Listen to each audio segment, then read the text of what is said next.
Tšau. Tšau. Kas tahad minuga Egiptusesse minna? Ok, lähme siis autodega lennujaama.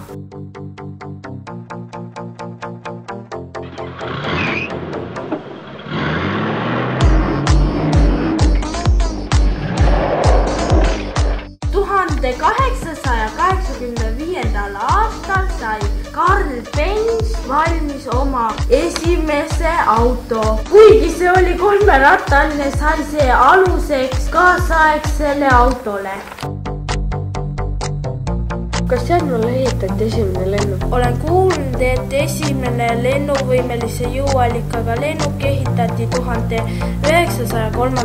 aastal. Esimene lend kestis 12 sekundit. Praegu on suurim reisilennuk maailmas Airbus A380, mis on 2-korrusne ja 4-mootoriline. Lennu kaugus on umbes 15 000 kilomeetrit ja kiirus 900 kilomeetrit tunnis.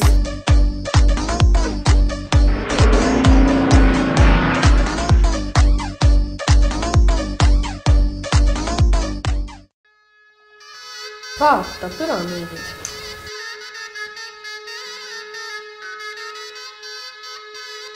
Cheopsi püramiidid on Egiptuse püramiid, mis on nime saanud Vana-Egiptuse kuninga Cheopsi järgi.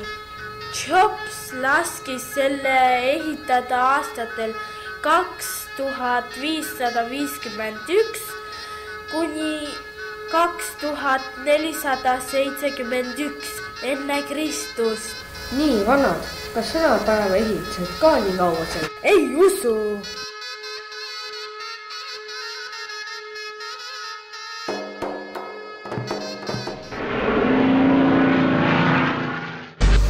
Reis oli väga põnev.